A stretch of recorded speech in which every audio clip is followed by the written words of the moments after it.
viewers will very much know this, but for those who are in the West who may not know a great deal about the geography of the region, as Ted Cruz didn't the other day, didn't know the population of Iran. I don't know if you saw that.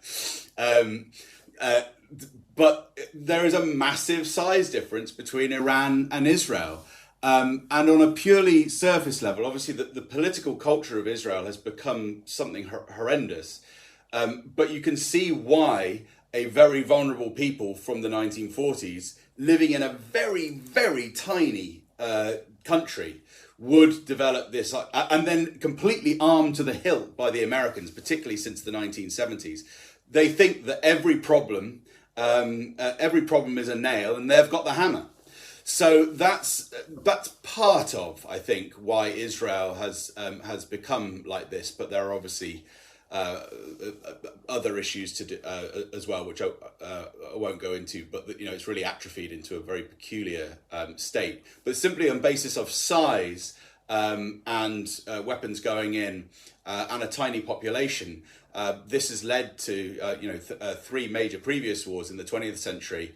Where Israel felt that it had to defend itself in these terms. So there are very real kind of obvious reasons why Israel would behave in that way. I think it's so interesting what your guest was saying about referred to. I was just thinking about George Galloway's comments about Saudi Arabia there, where he said, so your guest was talking about the shallowness of Donald Trump. And even though Trump has had some success here, and maybe he's in some way reigning in Israel through dropping the mother of all bombs in Afghanistan and then being able to declare victory, always making it look like America's on top. And that's kind of his way of kind of keeping everything sort of controlled.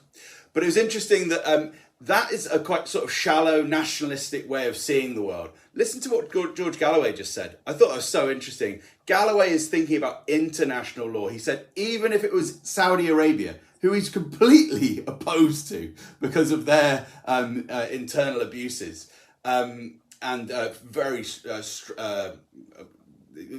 violent way of being, he said, even if it was them being bombed, I would still oppose it because he believes in international law.